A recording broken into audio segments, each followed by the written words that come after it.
buenas tardes.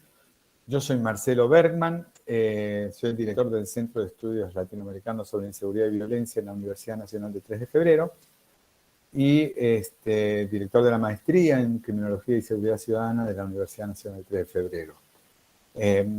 Me da mucha alegría y orgullo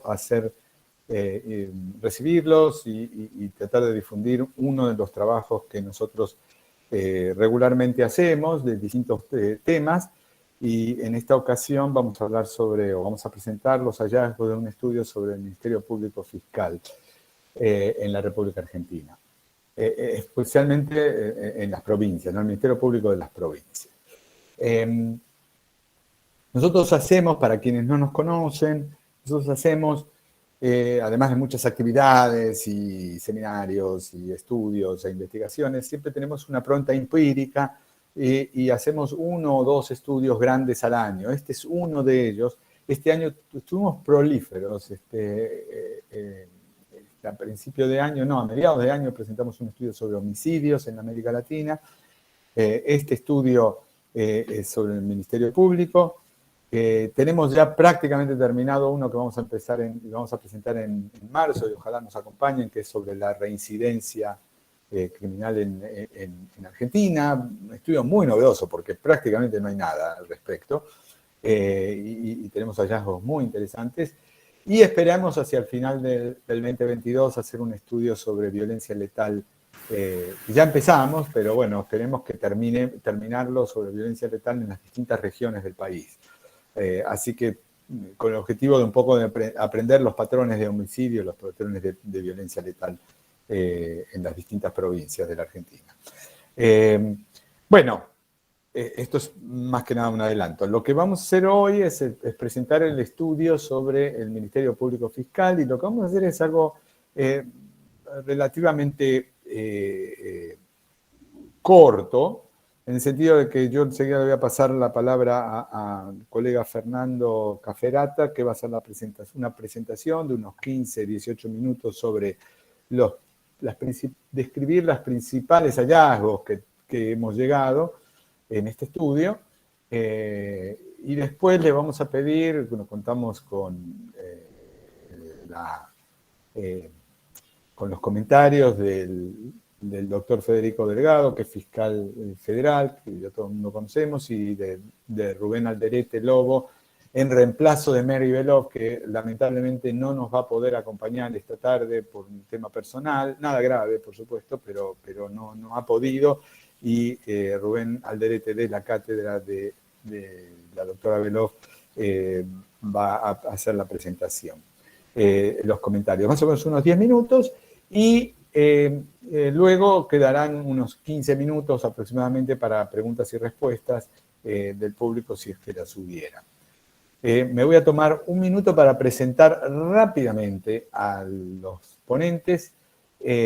Fernando Caferata es el director ejecutivo del CELID y es experto en políticas públicas en los campos de modernización del Estado, desarrollo internacional y seguridad pública.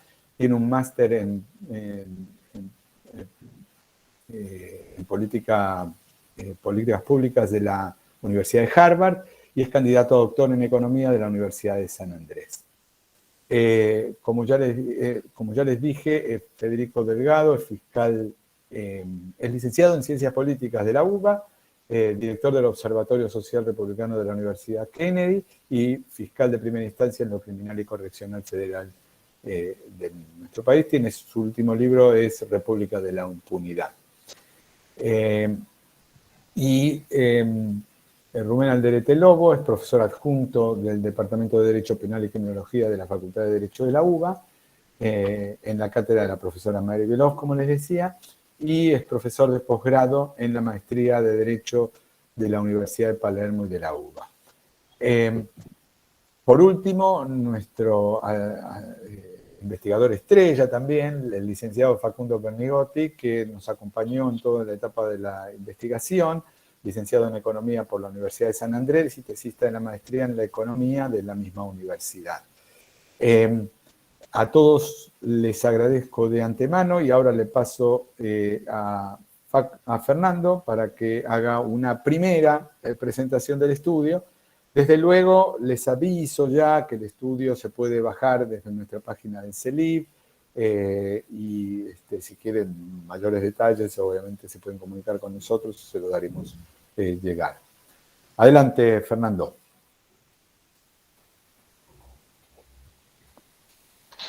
Hola, buenas tardes a todos y todas. En primer lugar, agradecerles por tomarse el rato de venir a escuchar nuestros estudios, agradecerle tanto al fiscal Delgado como a Rubén por estar aquí y los comentarios, y obviamente agradecerle, especialmente quiero agradecerle a Facundo, que nos dio una gran mano para que esto saliera. Muy brevemente voy a repasar algunas de las cuestiones principales, y un poco la mirada diferente o distinta que le quisimos imprimir a este estudio para su conocimiento. La idea es empezar a trabajar desde varios lugares y desde varios flancos la idea de la utilización de la evidencia empírica y los datos para la toma de decisiones de políticas públicas en general y de la política criminal y de justicia en particular. Y como mencionaba recién el fiscal Delgado, ante una serie de cambios que obviamente varios consideramos que es necesario encarar en la justicia en general, es vital la evidencia empírica de saber en qué situación estamos parados hoy, tener un buen diagnóstico y qué cuestiones a mejorar y qué no. Y en ese sentido, uno de los ítems a atacar tiene que ver con la cuestión de la eficacia, la eficiencia y la efectividad de los ministerios públicos, utilizando datos abiertos, datos que genera el mismo Estado en diferentes portales y con diferentes grados de accesibilidad. Logramos armar una base de datos única que tiene datos de diferente tipo que pasaré a mencionarles. Un poco en qué tipo de literatura se enmarca nuestro trabajo, básicamente la idea de tratar de evaluar el sistema de justicia criminal desde la perspectiva de la eficiencia y la productividad. Y en ese sentido, hay algunos casos relativamente escasos, pero hay literatura con cierta frecuencia de los países desarrollados, mencionamos algunos ahí, Estados Unidos, Alemania, entre otros, pero en América Latina prácticamente no existe este tipo de literatura. El último trabajo, para nuestra alegría y nuestro pesar, fue uno que hicimos con Marcelo ya hace casi 10 años en el Centro de Investigación de Ciencia Económica en México. Así que este es el primer trabajo en Argentina de este tipo, y la idea es aportar un poco una perspectiva diferente al análisis, tratando de entender la prestación de justicia como un servicio y una política pública más, y tratar de entender el desempeño de estas organizaciones, entendiendo las divergencias, las diferencias que pueden llegar a existir, pero tratando de proveerles un hilo conductor general al análisis que tiene que ver con, básicamente, entender medidas de desempeño. Y así que en ese sentido lo que tratamos de hacer es proveer un marco teórico que tomamos del BID, de la CEPAL, del Banco Mundial, de medidas entendimiento muy estándar de lo que tiene que ver con la eficiencia, la eficacia y la efectividad, y lo que hicimos fue ajustar estos entendimientos a la procuración de justicia. Básicamente la eficiencia tiene que ver con una relación entre insumos y productos. Yo puedo tener una cantidad X de insumos y generar más productos, soy eficiente, o con un número fijo de productos trato de disponerle la menor cantidad de insumos para seguir produciendo lo mismo. Esas dos medidas de eficiencia vamos a tratar de ver. La eficacia, que tiene que ver con qué tanto se cumplen los objetivos, y en ese sentido la cobertura es una de las medidas de eficacia que vamos a analizar. Y luego la efectividad, que es la más complicada y, por decirlo de alguna forma, la que en este estudio, así como lo mencionamos, es la más soft, porque tiene que ver con la relación con generar algún efecto social por parte de estas organizaciones, que son los ministerios públicos, y en ese sentido hay una serie de complejidades metodológicas que nos impiden ser absolutamente categóricos respecto a esta medida, pero que nos ayudan a tener una idea genérica de qué es lo que está ocurriendo. Una cuestión importante tiene que ver con la información disponible, y acá una de las cuestiones que queremos comentarles es, tenemos datos presupuestarios para pocas de estas organizaciones, lo cual arrancamos mal, como diría un amigo, y en ese sentido 9 de las 24 jurisdicciones del país proveen datos presupuestarios. Vale la salvedad que el Ministerio Público de la Nación, cuando empezamos este trabajo, no tenía estos datos y ahora sí, así que hay un check de hecha la tarea. Los datos de funcionamiento están para 10 de estos 24, pero cuando uno combina quién tiene datos de presupuesto y datos de funcionamiento, solo podemos machear en 5 casos. Entonces algunos de los análisis van a estar hechos para 9 unidades, otros para 10 unidades y otros para 5, pero sí nos parece importante mencionar esto, ¿no? Es muy difícil entender que en el año 2021 un organismo del Estado no provea datos presupuestarios, lo cual es básico, y que no esté desagregado como corresponde en los respectivos presupuestos de las respectivas provincias, y tampoco datos de productividad. Eso quizás se puede entender un poco más, porque puede por ahí tener algún nivel de complejidad mayor, no debería. Y luego esto indica un problema metodológico para nosotros, que tiene que ver como el cuento de el borracho que busca las llaves debajo de la luz y no donde se le cayeron, y acá estamos más o menos igual. Vamos a estar analizando una serie de unidades de análisis que tienen datos, quizás esta unidad de análisis vamos a decir tal es mejor, tal es peor, tal trabaja mejor, tal trabaja peor, pero por lo menos tienen todos los datos. La nota negativa queda para todas aquellas que no presentan ni siquiera un solo dato, ¿verdad? Que ni siquiera sabemos qué es lo que está ocurriendo en esas provincias con el Servicio de Procuración de Justicia. En ese sentido, algunas cuestiones básicas, como para que tengamos una idea, hay 16.726 casos iniciados promedio cada 100.000 habitantes y 9.655 actos procesales promedio.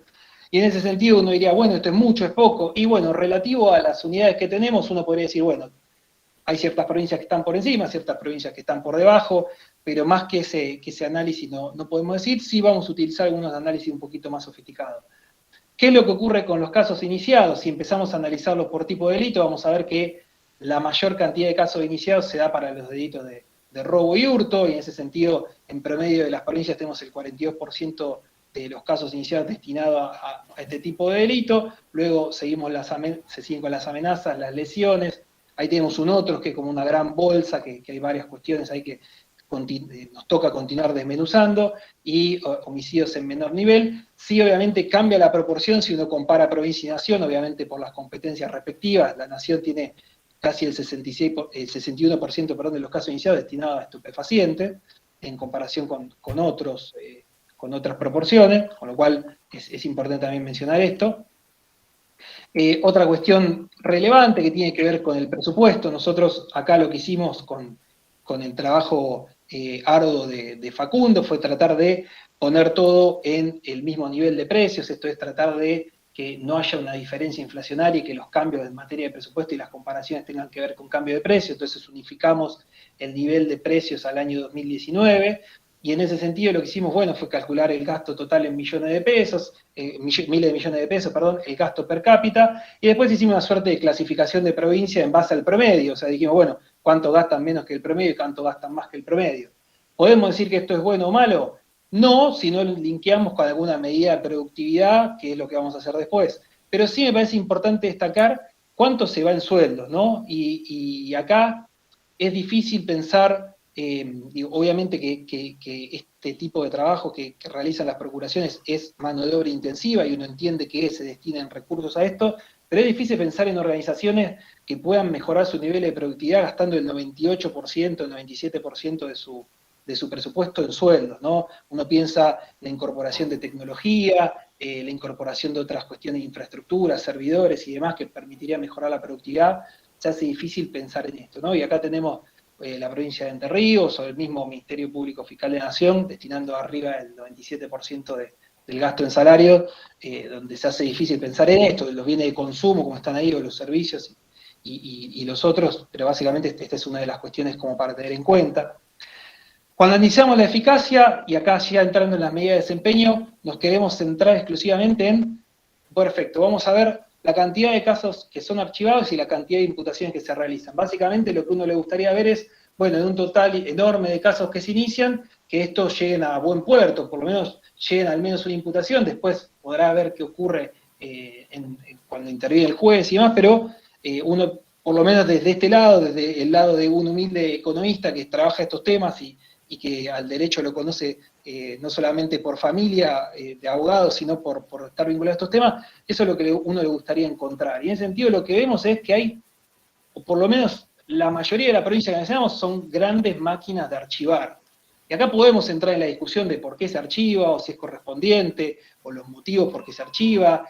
Nosotros tuvimos la suerte de charlar con algunos fiscales, con algunas personas vinculadas al Ministerio Público, la relación a la producción de las pruebas y la fuerza de seguridad, todo eso está en el combo, pero tener arriba del 80% de archivo es algo que nos llamó la atención. Hay otras provincias que están alrededor del 60% en materia de imputación. Esto no quiere decir que hay mucha dispersión, entonces hay factores disímiles dentro de cada una de las provincias. Si tenemos que hacer un promedio, alrededor del 63% de archivos, pero hay algunas provincias que están arriba del 90%, algunas incluso del 96%, como el caso de Río Negro. Después el tema si va a juicio abreviado, si se hace el sobreseguimiento, si hace una suspensión de juicio a prueba, tendrá que ver más con algunas otras cuestiones, pero también nos parece interesante marcarlo, aunque sea por arriba, como para que tengan esa información. Y ahí si vemos la cantidad de casos archivados como porcentaje del total de actos procesales, vemos que es relativamente estable en el tiempo, inclusive algunas provincias, como por ejemplo el caso de Mendoza, que venía, entre comillas, con un valor relativamente bajo, lo sube muchísimo en los últimos años, y esto nos parece interesante seguirlo indagando y seguir estudiando cómo se comporta el tema del archivo. Imagínense si a una persona le dicen, usted tiene a disposición 20.000 millones de pesos y todo este personal, y usted se dedica a archivar casos. Al ciudadano de a pie, que uno le explica esto, le genera por lo menos un poco de frustración, o por lo menos querer entender más qué es lo que está pasando detrás de este fenómeno, ¿no?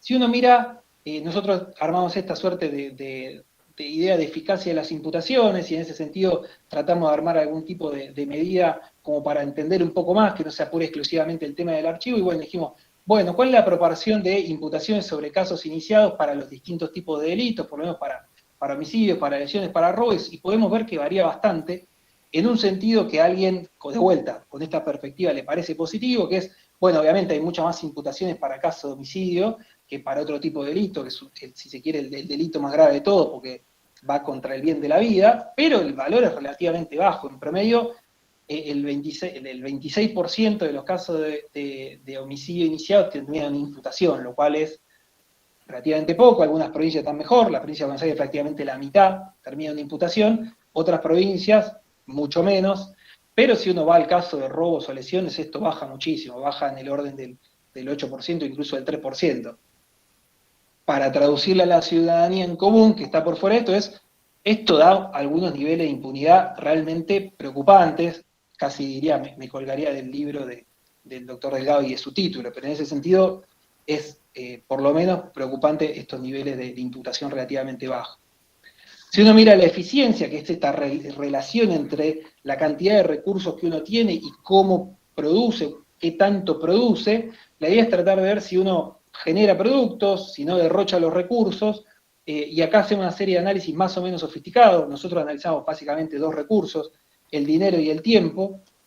En ese sentido, si uno ve el costo unitario, uno lo que trataría de ver es que el costo unitario, si yo tengo el gasto fijo en términos de la cantidad de pesos, fijo en el sentido de la nominalidad, o si estoy limpiando de inflación el número, uno tendería a pensar que a lo largo del tiempo no debería variar tanto el costo unitario, que el costo unitario para hacer una imputación en La Pampa no debería diverger tanto de Buenos Aires, y uno encuentra que hay divergencias en ese sentido, y que hay divergencias dentro de cada una de las provincias.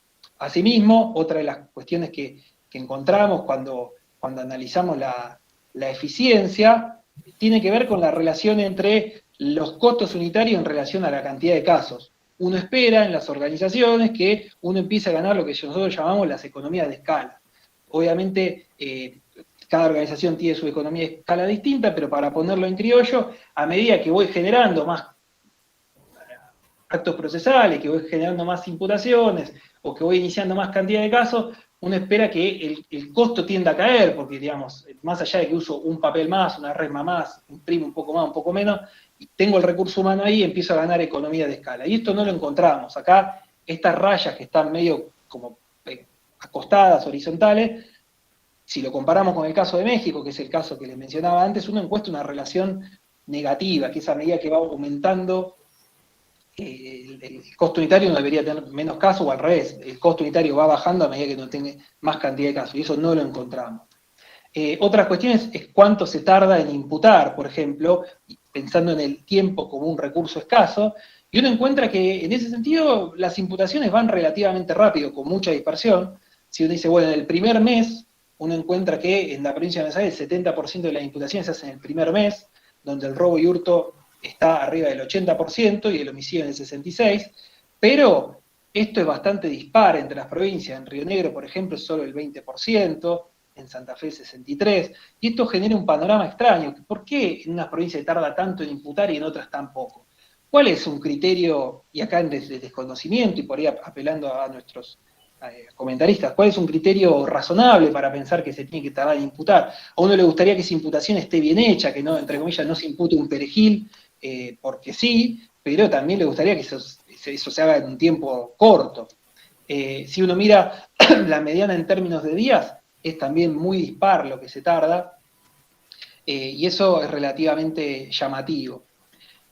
Después con algunas técnicas un poco más sofisticadas, que meras análisis de ratios o de proporciones, que es este método de análisis envolvente de datos, básicamente lo que tratamos de decir, bueno, de este conjunto de unidades que analizamos, que son las provincias, armame cuáles son las más eficientes y las menos eficientes, y cuánto margen de mejora tiene cada una de estas unidades en términos de eficiencia. Y entonces, ahí se distingue algunas eficiencias que son fáciles de encarar en términos de algún proceso de mejora interna y otras que no, y lo que encontramos básicamente son resultados muy similares, y acá, para ser justo e injusto, digo, la más eficiente de todas estas provincias es La Pampa, lo que no quiere decir que sea la mejor de todas, sino que es la mejor de estas 5, de vuelta como problema metodológico para señalarles, pero sí encontramos que algunas provincias, como el caso de Mendoza, tiene un 21% de mejora en términos de eficiencia, o sea que hay margen para mejorar por lo menos un 21%, la provincia de Buenos Aires un 38%, Salta un 35%, y Río Negro un 81%, lo cual nos habla de, si uno lo tendría que poner así, imaginemos que hay un montón de alumnos, La Pampa sería para estos 5 alumnos el mejorcito, y uno podría decirle a Río Negro que vaya a hablar con La Pampa para ver cómo puede hacer para mejorar un poquito los niveles de eficiencia. Y en ese sentido, esta es la misma idea, pero poniéndolo en un gráfico, y ustedes van a encontrar acá, Río Negro lo tuvimos que sacar del gráfico porque estaba tan afuera, como pueden ver ahí, que lo quitamos, pero hay quienes están más cerquita de esa B color gris, son los más eficientes. Y si pensamos en términos de la efectividad, y acá hicimos estas dos medidas de efectividad, que quizás de vuelta consideramos que no son las mejores, pero son las que pudimos hacer con los datos que teníamos, tratamos de ver este ratio entre la cantidad de casos y la incidencia delictiva, la cantidad de casos denunciados, y la cantidad de imputaciones, especialmente para los delitos graves, en proporción a la cantidad de delitos graves que hay en cada una de las provincias. Y acá encontramos en que hay muchos más casos iniciados en relación a los delitos denunciados, lo cual, en términos de explicación, lo que nosotros encontramos debe ser que, obviamente, quedan casos de años anteriores pendientes para resolver, hay un montón seguramente de casos iniciados que se deben abrir para varios delitos, para estudiar lo que ocurre, pero si uno va a la imputación, específicamente, encuentra que a veces no llegamos a la relación 1 a 1, no llegamos a tener la misma cantidad de imputaciones para la misma cantidad de denuncias delictivas que tenemos.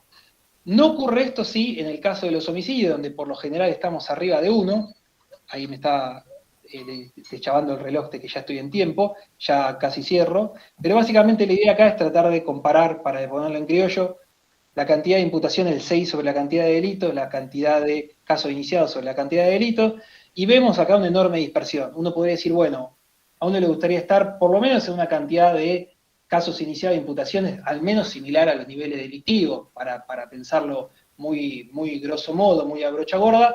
Si uno tiene más, pero tiene estos niveles tan bajos de imputación, le gustaría entender, bueno, ¿por qué se inician tantos casos con esta cantidad de denuncias y después al final no termina ocurriendo nada? Y lo mismo cuando uno piensa en las imputaciones. ¿Por qué son tan bajas las imputaciones? Especial para los delitos de robo o de lesiones en relación a otros tipos de delitos. Y ahí seguramente, tanto el fiscal Delgado como el doctor Alderete nos pueden dar alguna precisión un poco mejor de por qué puede llegar a ocurrir esto. A nosotros, obviamente, nos faltaría acá tener algún tipo de evidencia cualitativa, de charlar con la gente de los ministerios públicos de las respectivas provincias para entender mejor los procesos productivos. Acá estamos como diciendo, sacando una foto de afuera de lo que está ocurriendo, y acá estaría buenísimo meterse dentro de la caja y ver qué es lo que está ocurriendo.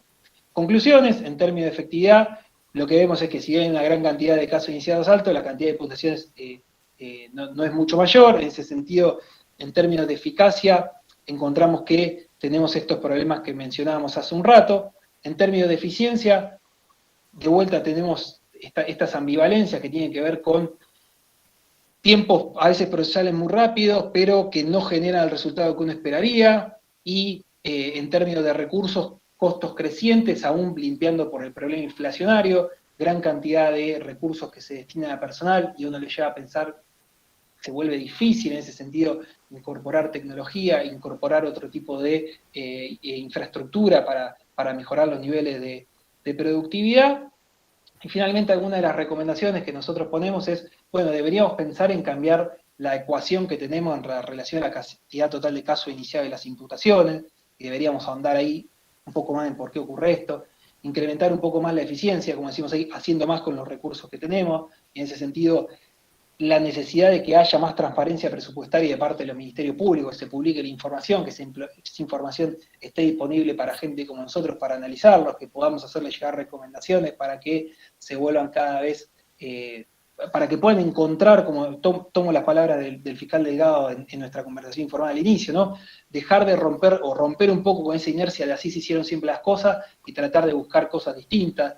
Hoy por hoy la gestión pública de los poderes ejecutivos en Latinoamérica está lentamente girando a la gestión por resultado, y uno debería, por lo menos proponemos que el resto de los organismos de los poderes públicos del Estado también empiecen a pensarse orientados a resultados, y la idea de mejorar los niveles de efectividad. Sabemos que la disuasión del delito tiene que ver con no solo con la severidad de los castigos, sino con la celeridad y con la certeza de que a las personas las castiguen, y acá estaríamos fallando básicamente en el tema de la certeza del castigo y en la celeridad de algunos de los diferentes delitos que son castigados. Así que, muy genéricamente es esto. Le agradecemos muchísimo a todos por su tiempo y por la atención. Voy a tratar de sacar esto para ya volvernos a ver las caras, y esa fue la síntesis muy, muy rápida del trabajo para poder darle lugar a nuestros comentaristas.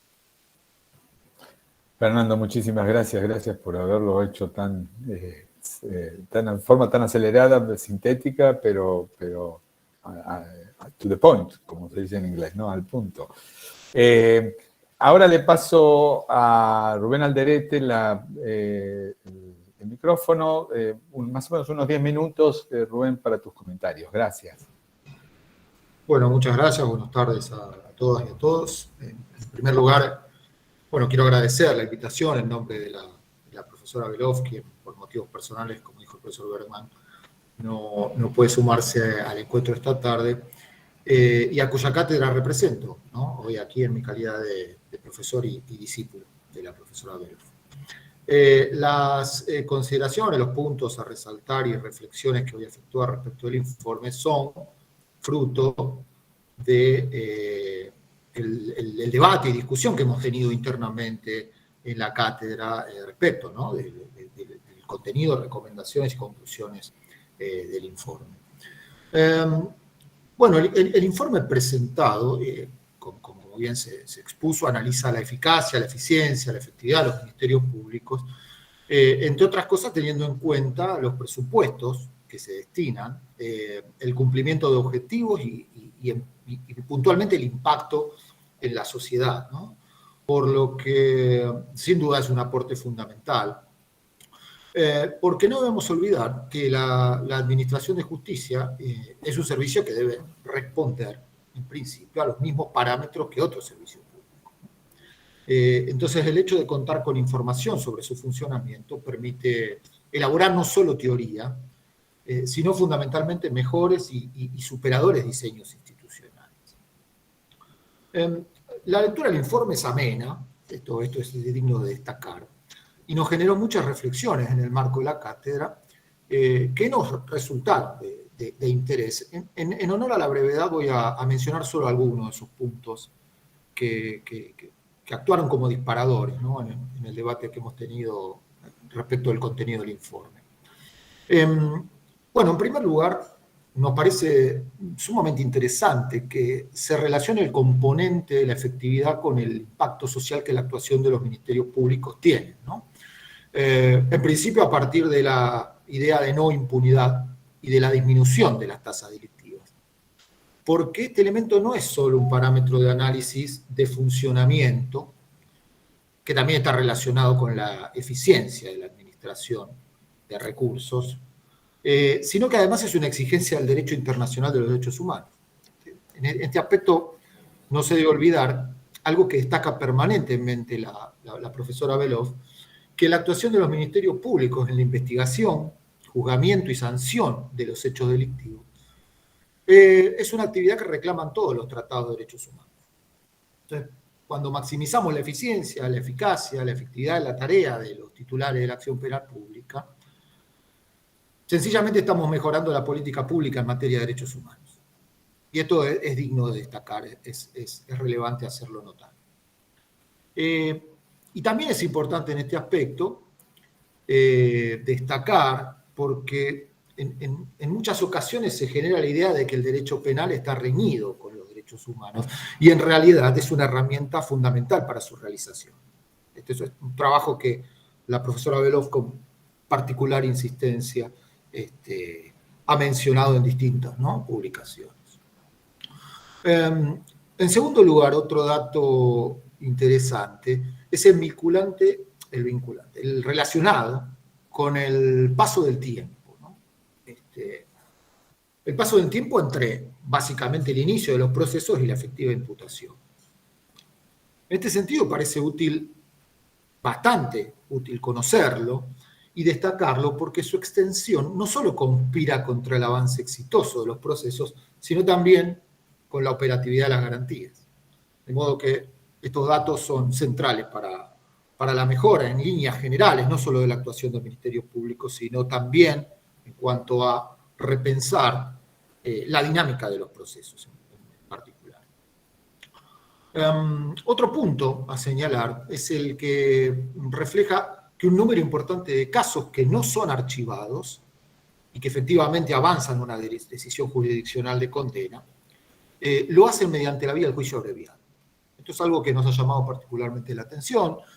El dato no nos sorprende, ¿no? Por supuesto, pero sí nos alerta acerca de las características que nuestros modelos acusatorios están adquiriendo, ¿no? Esta cierta tendencia a administrativizar los procesos penales y despojarnos del rito del debate.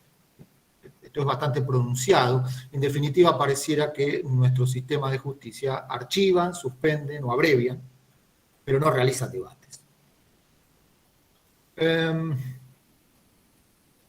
Bueno, a modo de cierre, para no monopolizar la palabra, no abusar del tiempo, quisiera recordar algunas reflexiones que últimamente y de hace algún tiempo ya la profesora Beloff nos ha compartido, y con ellas nos viene alertando respecto de la diferencia no menor entre los modelos acusatorios, siempre ideales y perfectos, ¿no?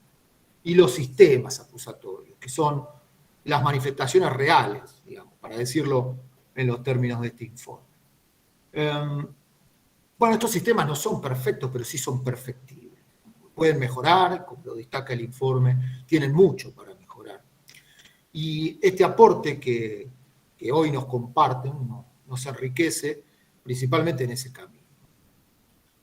Bueno, y por último me gustaría, y en cuanto a mi expertise, ¿no? Y mi preocupación temática personal, que como saben es la ejecución de la pena, asunto que está desatendido en el informe, quisiera afectar alguna, digamos, reflexión que me dispara y justamente el contenido y conclusiones del informe, y que podría generar investigaciones a futuro.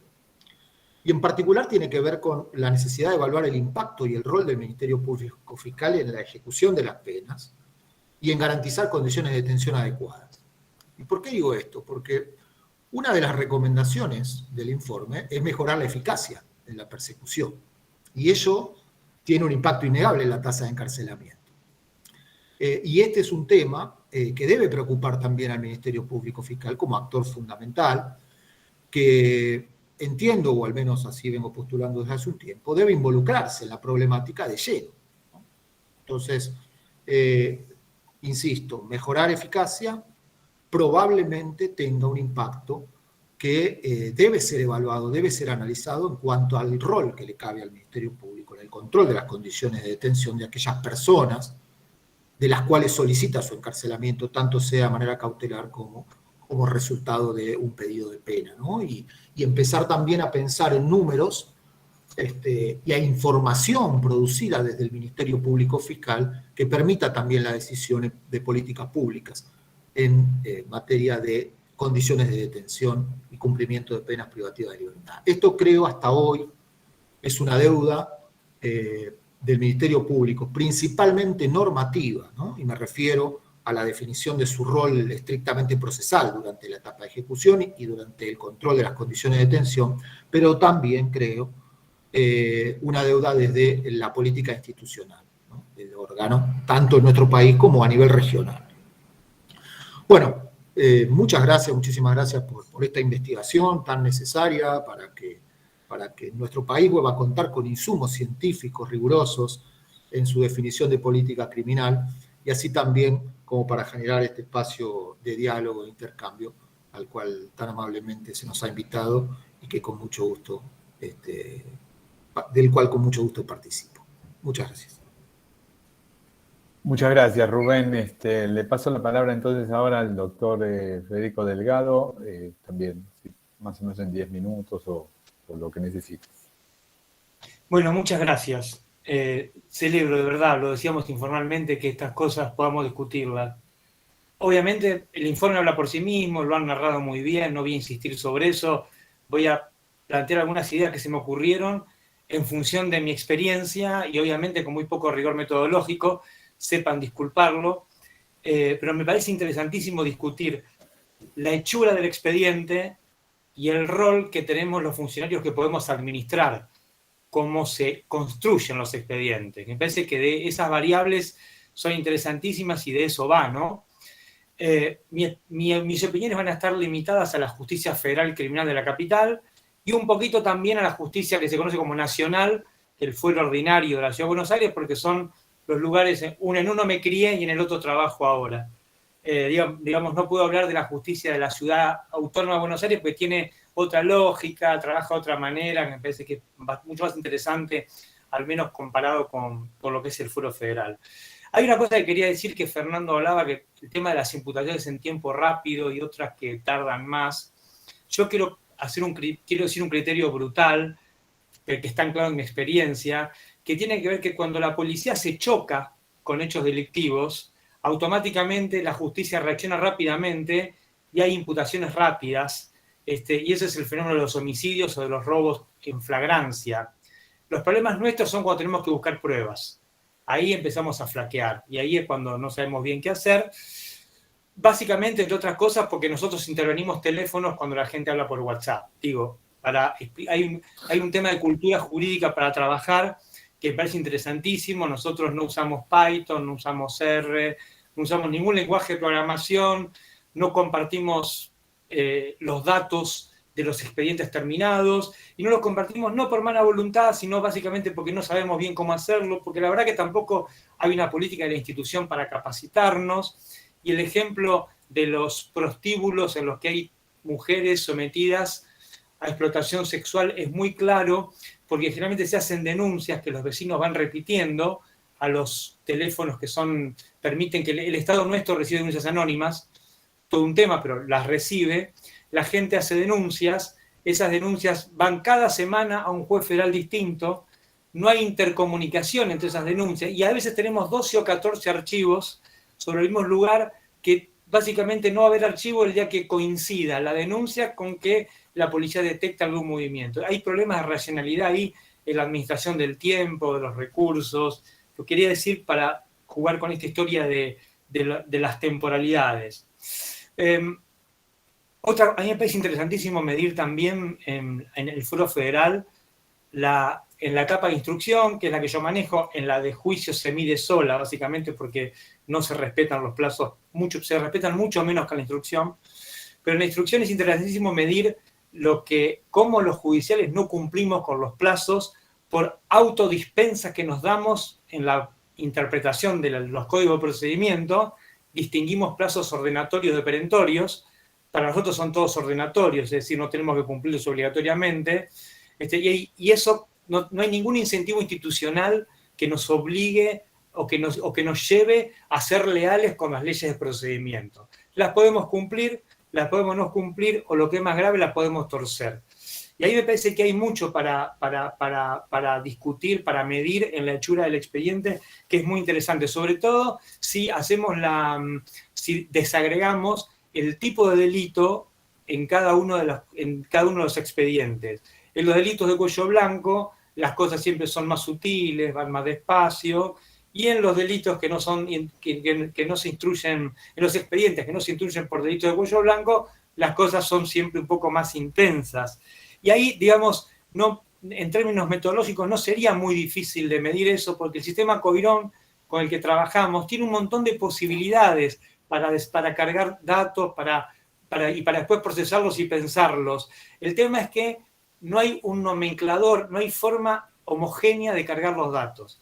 Cada uno carga los datos como le parece. Entonces, si yo me peleo con mi mujer y tengo que cargar un dato, vengo chinchudo, cargo 3 cosas, otra persona es más responsable y carga lo que tiene que cargar. Entonces, esa es una de las razones por las que fracasó una auditoría que hizo el Consejo de la Magistratura hace un par de años, que intentó medir cuánto tardaban los casos de corrupción, pero solamente tomaba en consideración las carátulas de las denuncias que recibía la Cámara Federal. Y el acto de caratular es un acto arbitrario de la persona que en ese momento dice, ¿qué viene a denunciar? Estafa. Pone estafa como podría poner un atentado, digamos. Entonces me parece que ahí hay mucho para hacer en el proceso de homogeneización de datos, porque la verdad que no lo sabemos hacer. En cuanto a los costos, hay irracionalidades que no creo que tengan que ver con la maldad o con la ineficacia de los funcionarios que existe. Si quiero poner el ejemplo de hasta hace muy poco tiempo, nosotros teníamos lo que era la droga por escasa cantidad. Y en la Ciudad de Buenos Aires, desde hace más o menos 10 años, cuando lo teníamos en el Foro Federal, los jueces tenían un consenso, los fiscales también, que respetábamos una disquisición técnica que decía que el delito, tener drogas para uso personal, no era un delito. Básicamente lo resumo así. Ahora, sin embargo, y se iniciaban miles de expedientes, porque la policía se chocaba con los chicos con los porros, e iniciaba todo el proceso de confección del sumario. Y eso tenía que ver con recolectar declaraciones de testigos, con hacer pericias, un montón de dinero que se gastaba en expedientes que todo el mundo sabía, había un consenso en que iba al archivo. Y en eso éramos cómplices, los judiciales, las fuerzas de seguridad, o sea, varias agencias del Estado. Entonces me parece que eso tiene que ver con hábitos, con la necesidad de tomar el toro por las astas y hacer algunos pequeños arreglos internos para tratar de comportarnos y administrar recursos en función de resultados. Ahora, de hecho, tenemos y voy redondeando, tenemos un momento maravilloso, porque dentro de toda esta tragedia que trajo la pandemia, en el Fuero Federal al menos, tuvo un efecto que es interesantísimo para explorar, que tiene que ver con la muerte del expediente en papel. La muerte del expediente en papel era lo que estructuraba el trabajo de la justicia federal y de la ordinaria, a punto tal que el conflicto de fondo estaba siempre subordinado a las formas. Es una cuestión muy, muy compleja, pero que funcionaba así. El expediente, el papel murió, lo mató la pandemia, y estamos en una transición muy interesante hacia otras formas de hacer el proceso. Esto hace que un montón de recursos se liberen. Digamos, más o menos la mitad de las personas, o el 40%, se va a quedar sin la actividad que tenía.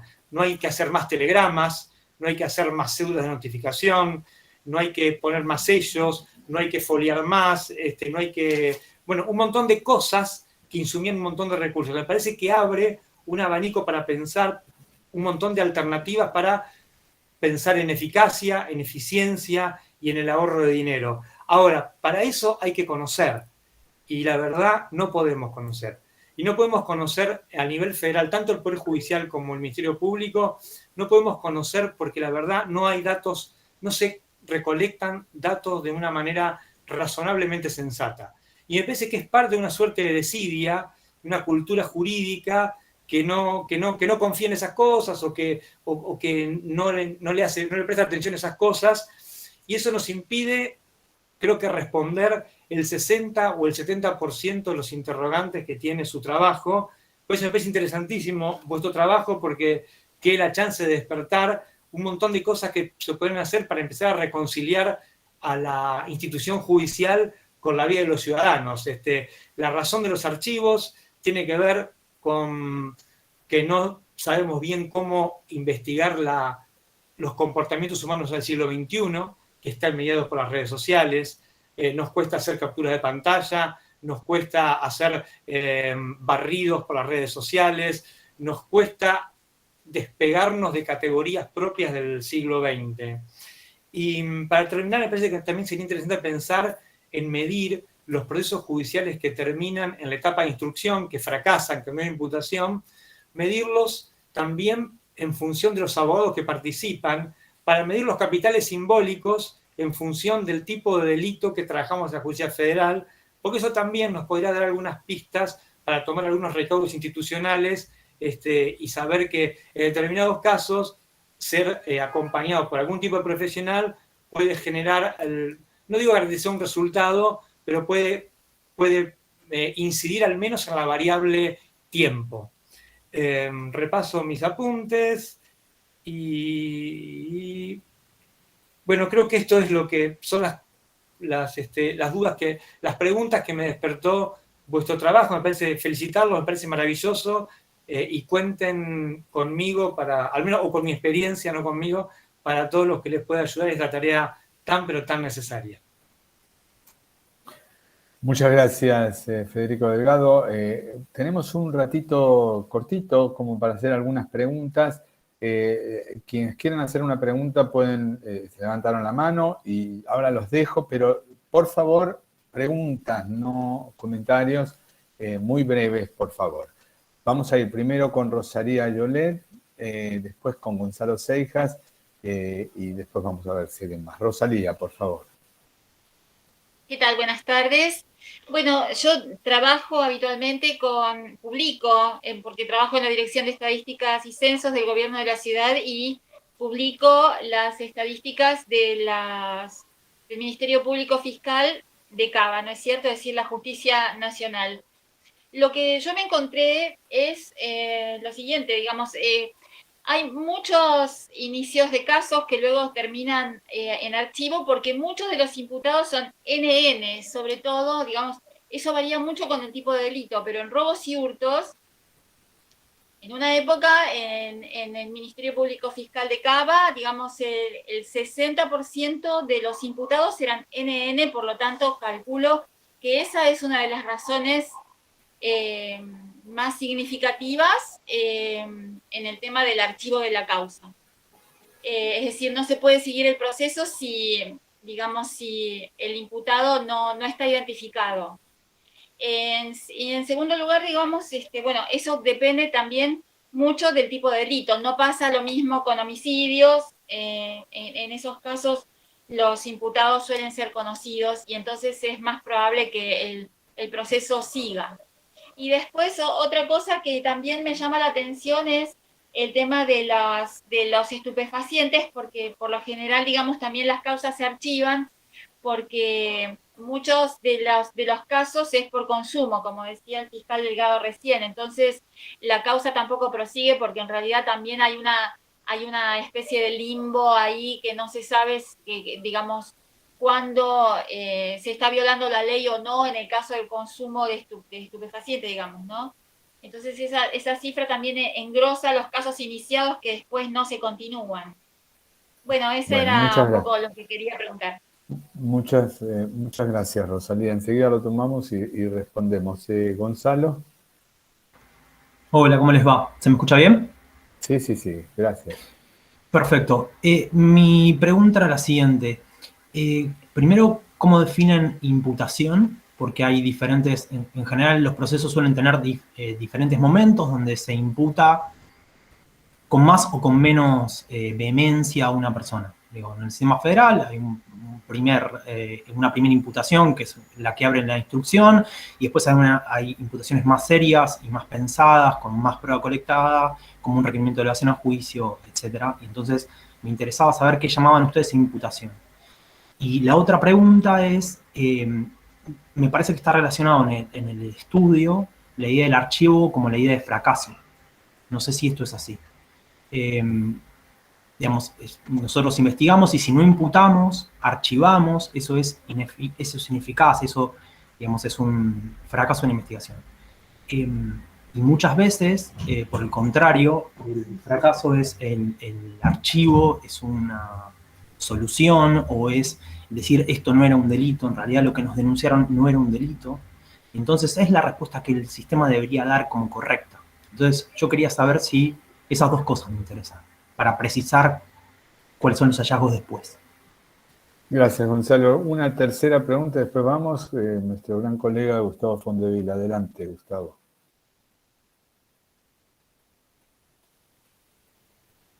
No se te escucha, Gustavo. Usted está de...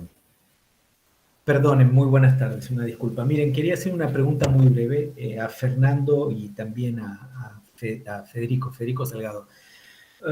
Mi pregunta es, todo este tema del archivo y de la falta de recolección de evidencias y esto y lo otro, en general acostumbramos a pensar que la fiscalía funciona mal o que no hacen su trabajo o que son perezosos o lo que fuera. En realidad no deberíamos pensar al revés, es decir, y es una pregunta abierta, ¿no lo hacen porque no hace falta? Recién Federico decía, bueno, lo que pasa es que lo detuvieron, ¿no? Que la flagrancia, no se genera más evidencia. ¿Y para qué generarla? No hace falta. ¿Por qué no archivar si ya entraron tantos casos nuevos? O sea, ¿por qué no hacerlo? No hace falta. No hay una evaluación externa del desempeño de la fiscalía. Es decir, no se generaron nunca los estímulos para que esas cosas cambien. El sistema parece tener un sesgo que lleva a eso. Muchas gracias. Gracias. Enseguida vamos a una segunda vuelta. Fernando, ¿querés responder? Sí, primero y antes que nada agradecerle a Rosalía, me parece me sumo sobre su experiencia y coincido con que esas deben ser las razones.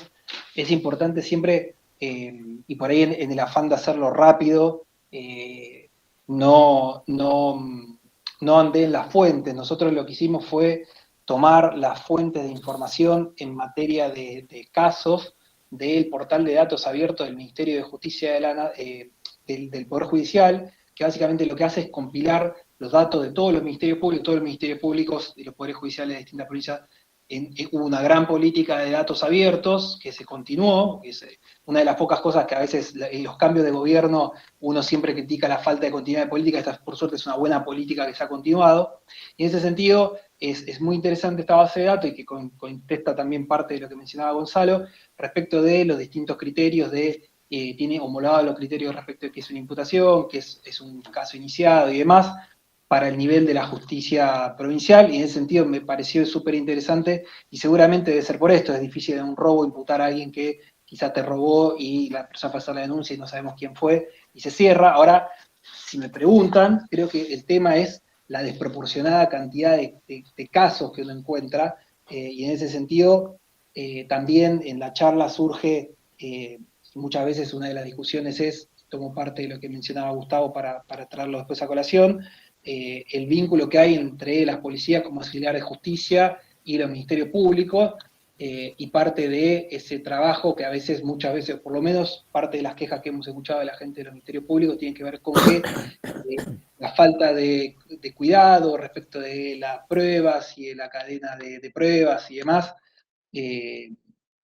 puede estar generando estos altos niveles de imputación, a lo cual mi humilde respuesta desde este lugar es, bueno, si evidentemente hay un problema por eso, hay que trabajarlo de otro lado, obviamente más allá de la capacitación y demás, algunos otros esfuerzos interinstitucionales para mejorar en eso.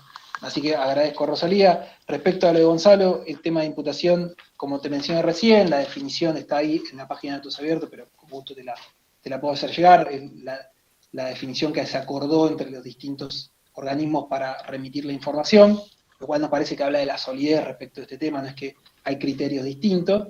Y por otro lado, sí, en lo humilde lugar creo que es un fracaso el archivo si tenés 90% de archivo. Digo, uno entiende que hay una cantidad de casos que se van a archivar por las cuestiones que mencionábamos, no se encontró responsable, la investigación no llegó a buen puerto, etcétera, etcétera. Ahora, destinando una cantidad importante de recursos que superen la cantidad el 50% del trabajo promedio del archivar, es como una gran máquina de archivar. Imagínense si del total de denuncias que hay en la policía, la mayoría terminaran en absolutamente nada, o lo podemos llevar a cualquier otro organismo público. Creo que ahí está el kit de por qué se ve así, no por el archivo en sí mismo, sino por la cuantía, por la cantidad enorme. No, perdóname. Quería aclarar porque por ahí no fue claro. Pero muchas veces la solución correcta es el archivo. Claro, pero con el 90% de los casos... No, puede estamos de ser acuerdo con el solución. 90% de los casos, no tiene sentido. Por eso nosotros lo usamos en ese sentido. Dijimos, o por lo menos en el trabajo, lo que quisimos expresar es que entendemos que parte de los posibles resultados está el archivo, y está bien, porque bueno, no encontraste al responsable, no hay forma que lo puedas encontrar, lo correcto es el archivo, y retomo la... No. Eso sí es un fracaso del sistema. Por eso digo, no se entiende por ahí mi posición. Eso sí es un fracaso del sistema. Hubo un delito, no lo encontré. Yo me refiero a, vos considerás un archivo lo que relató Delgado, la policía detiene a alguien y le imputa un delito y el fiscal dice esto no es delito. Y archiva la causa.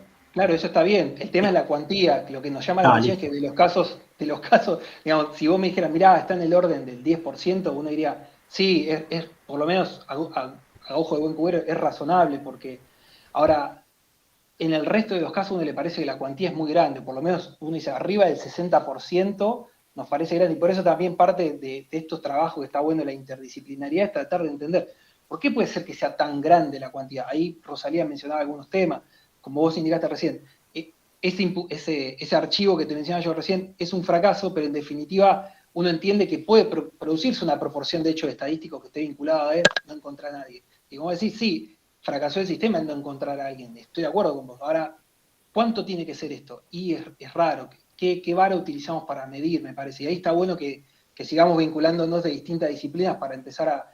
Digo, nosotros a veces somos medio brutales y los números a veces les falta el contenido, y retomo que está bueno ahí ponerle el contenido. Y después, no sé si Marcelo o Facundo, estoy monopolizando las respuestas, así que tanto Facundo y Marcelo siéntanse libres de también sumarse a la discusión.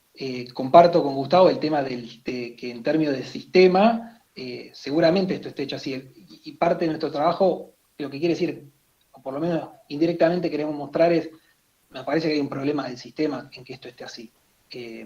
Me parece que, por lo menos, cuando uno, desde el lugar del ciudadano de a pie, que entre comillas, por ahí esta figura no es tan autóctona, que tiene que ver con la persona de a pie que paga sus impuestos y cumple con sus deberes cívicos, a uno le gustaría que el sistema esté hecho no para cumplir con las cuestiones netamente administrativas, sino para resolverle problemas y para generar resultados.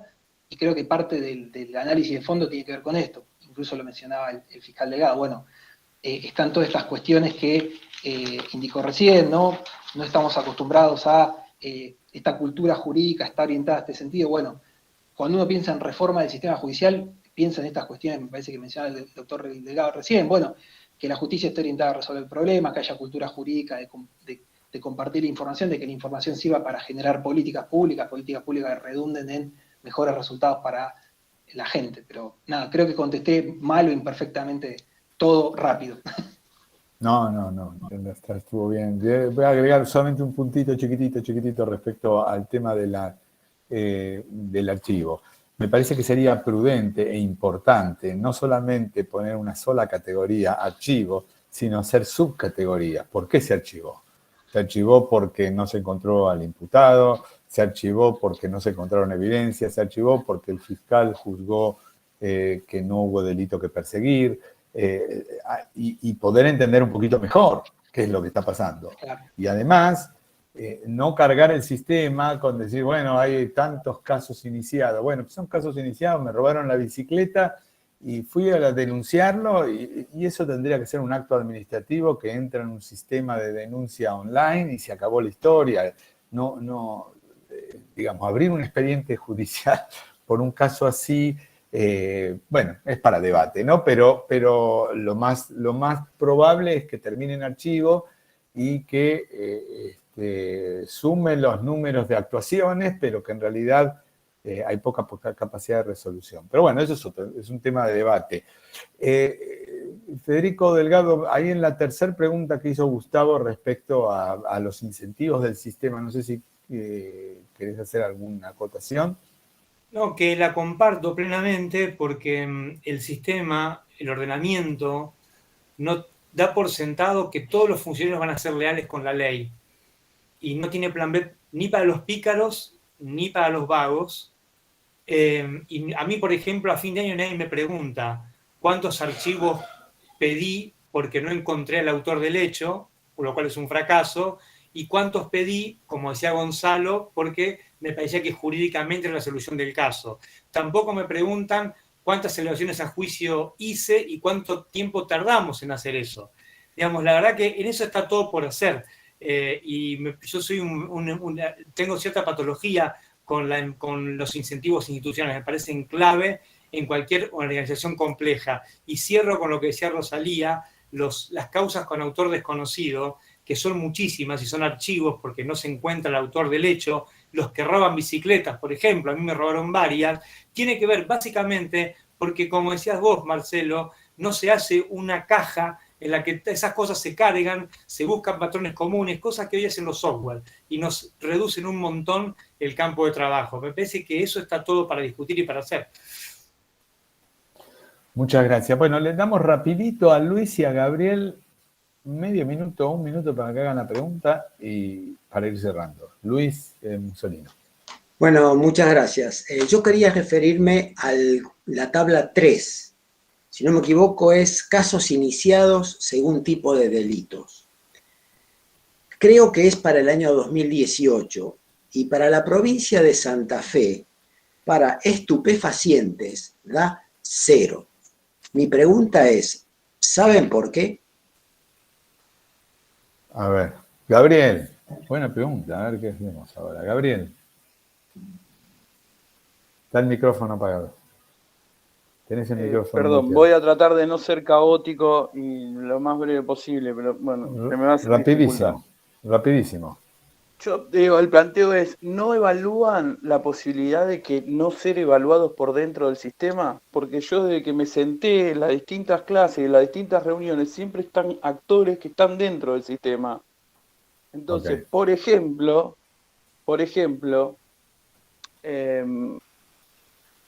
digo, es como el Código Federal, digo, yendo ahí un poco a Federico, digo, sí, no, que por decreto, como se tocó por decreto, no, esto no lo aplicamos, aunque es ley más benigna, lo dejamos de lado, pero el decreto 70 del 2017, que es un oprobio, el cual tuvimos más sanciones que pobres, no importa, sí lo aplicamos, digo, el fallo FAI que venimos, y hoy en provincia de Buenos Aires pasa lo mismo, entonces digo, para mí, el 90% de los casos archivados con el nivel de denuncia y de elementos probatorios que tienen es bajísimo. ¿Me entienden? Es al revés. Entonces digo, ¿no evalúan la posibilidad de ser evaluados por fuera del sistema una vez? Porque a mí me toca estar del otro lado, ¿entendés? Digo, para mí el 90% de casos de archivo es muy poco, tendrían que ser más por el nivel de denuncias que hay, porque el derecho penal es de última ratio, porque el derecho, yo me llevé todos esos fundamentos de la universidad, por ahí me mastiqué el cuento de los derechos humanos, no lo sé, digo, porque creo en el derecho penal como última ratio, porque creo que el derecho penal no tiene soluciones, y porque creo que el derecho, o sea, cuando digo última ratio es la última solución, digo, ¿no evalúan la consistencia por fuera del sistema? De decir, las cosas siempre se aplicaron así, y que están siendo muy rígidos y perjudicando la vida de las personas al poner una pena rígida y convencional. Nada, te agradezco. Creo que abrís una caja de Pandora y es un tema de debate tremendo, obviamente para otra ocasión. Yo diría, yo me voy a tomar una licencia de 30 segundos para aprovechar una tangente de lo que Gabriel preguntó. La evaluación externa, no solamente desde el punto de vista normativo, sino también desde el punto de vista de la institución, vale la pena de que cualquier organización sea evaluada externamente. Y a mí me parece que la justicia funciona en parte como una corporación cerrada, donde es muy difícil pedirle una rendición de cuentas adecuada. No porque haga mal las cosas siempre, algunas veces cosas las hace bien, otras no las hace bien, como toda organización. Pero es muy aversa, la impresión general que uno tiene, ¿no? Y cuando uno ve la calidad de los datos que produce, es claro que es muy aversa a la rendición de cuentas públicas. Entonces es muy difícil evaluarla. Es imperativo que la evaluación no sea interna, sino también sea externa. Este es solamente una pequeña aporte. Fernando, no sé si querés hacer vos algún comentario respecto a lo de Luis. Sí, muy breve, Luis. La verdad que es buenísimo. A nosotros con Facundo nos pasó lo mismo. No teníamos forma de responderle y creo que acá está parte de lo que yo señalé muy rápidamente, pero que es parte de los problemas metodológicos de trabajar con datos administrativos que tienen sus pros y sus contras. Y parte de las contras tiene que ver con esto. Y si bien se hizo un trabajo enorme y hay un montón de protocolos de implementación respecto a cómo cargar los datos y qué se tiene que hacer, nosotros de este lado damos, entre comillas, quizá inocentemente, damos como por buena fe que quien trabajó del otro lado del Estado recopilando los datos y para ponerlo lo hizo bien. Puede estar el error de alguien confundió una fila, y está, eso siempre está presente, pero en el caso de algunas de las cosas, obviamente que este texto era mucho más largo, lo fuimos recortando, imputar datos, siempre hay algunas manganetas estadísticas que uno puede sacar. Nos pareció lo mejor poner lo que había, y la verdad que es una súper buena pregunta que nos anotamos con Facundo para lo que sería la versión 2 de esto, ¿no? Ya dedicado específicamente con algunos temas y, como mencionaba Marcelo, abrir algunas categorías, porque hay mucha más información y en ese sentido parece valioso que el Estado se generen mecanismos coordinados para, tener buena información estadística de modo homogéneo. Lo que suele ocurrir es que cada uno genera información estadística como le parece, también no estaría del todo bien. Incluso la información presupuestaria, si bien parece que siempre es el mismo, hay provincias, la gran mayoría de provincias tiene el mismo clasificador presupuestario que la Nación, no todas, y ahí tuvimos un trabajito adicional para homogeneizar algunos criterios, algunas categorías, y también es raro pensar en que a esta altura del partido no haya cierta información presupuestaria de organismos públicos. Estamos hablando de orden de magnitud de gasto relevantes. Y respecto a lo que mencionaba Gabriel, y tomando lo que dice Marcelo, creo que lo importante, o por lo menos la idea de empezar a basar las políticas públicas en evidencia, tiene que ver con discutir a partir de datos resultados esperables de las instituciones con lo que uno considera que puede ser un buen resultado esperable y cuál no, pero sí ponerle un dato, sí poner un número que nos ayude a anclar la discusión en ese sentido. Compartimos y por eso hacemos este tipo de reporte, ya hace como 10 años que lo venimos armando en otras latitudes. Tiene que ver un poco con esto, con tratar de generar algún tipo de evaluación de niveles de productividad, de tratar de entender qué es lo que está pasando, no desde la perspectiva de lo que uno considere bueno, malo, moralmente bueno, éticamente razonable, sino qué se está generando, qué se está produciendo. Nos quedan 2 minutos, así que Gustavo 30 segundos, Rosalía 30 segundos, por favor. Sumándome a lo que decías, Marcelo, acaba de sacar un libro Julio Ríos Figueroa que incluye un capítulo sobre Argentina. No solo lo que decís, sino que es uno de los poderes del Estado que tiene mayores niveles de endogeneidad. Julio compara con los sistemas políticos, todo, la prensa, todo, y el Poder Judicial tiene la mayor cantidad de familia dentro del Poder Judicial en distintos lugares del sistema. Solo eso, adelante, por favor, Rosalía. Gracias, Rosalía. Sí, gracias. No, lo que yo quería agregar es que en realidad, digamos, la cuenta que tendríamos que hacer, siguiendo con esto, es la cantidad de casos elevados sobre, digamos, sobre los imputados conocidos, y ahí se puede llegar a una fórmula de eficiencia de la justicia, ¿no es cierto? Es decir, limpiar de autores desconocidos todos los expedientes. Porque en realidad para mí el tema de los imputados NN tiene más que ver con un problema de la prevención del delito que le corresponde a las fuerzas de seguridad que con las tareas de investigación de las fiscalías. Yo por eso publico siempre la cantidad de imputados conocidos y desconocidos, porque me parece un indicador importante a la hora de ver la cuestión de la seguridad, ¿no?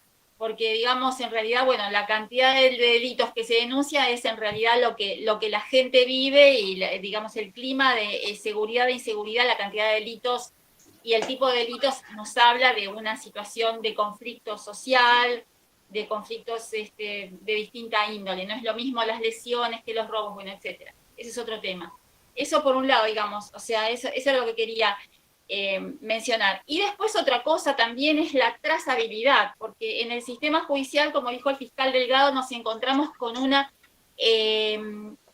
duplicación de casos, duplicación o muchas veces el mismo, digamos, ingreso que por ahí cambia de carátula, etcétera. A mí me pasó con los homicidios, que si yo veo, por ejemplo, la cantidad de homicidios registrados por la policía, si voy a la cantidad en un mismo lapso de homicidios ingresados en las fiscalías, lo triplica. Y no estamos hablando de cosas menores, estamos hablando de homicidios. Entonces siempre me pregunté por qué pasa eso. Así que bueno, son temas que también sería interesante abordar, el tema de la trazabilidad entre el ingreso por la comisaría y después cómo se sigue en la fiscalía, ¿no es cierto? Es como, digamos, hacer un sistema que siga el proceso del ingreso de los delitos, ¿no?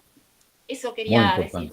Gracias. No, muy importante, y además utilizarlo como insumo para hacer inteligencia artificial o todo tipo de análisis estadísticos o análisis criminal, si tenemos la data online de las distintas fuentes. Pero bueno, es como dijeron, hace falta una inversión fuerte en tecnología y en procesos y liderazgos dentro de la justicia que por ahora, para hacer eso, que por ahora no parecieran existir. De todas maneras, esta es una contribución importante, yo espero, que le quiero agradecer enormemente a Facundo y a Fernando por la elaboración de este estudio, a ustedes por la participación, a alguien que está detrás de las bambalinas, pero que es nuestro baluarte dentro del CELIP, que es Carolina Bologna, que es la coordinadora de todas estas actividades. También agradecerle y que estén atentos. No solamente vamos a hacer más eventos sobre este tema, y que ya para marzo vamos a trabajar sobre el informe de reincidencia que promete ser muy importante. Les agradezco mucho, disfruten el fin de año, el calorcito, que tengamos un próximo año sin pandemia y un saludo, muchas gracias a todos.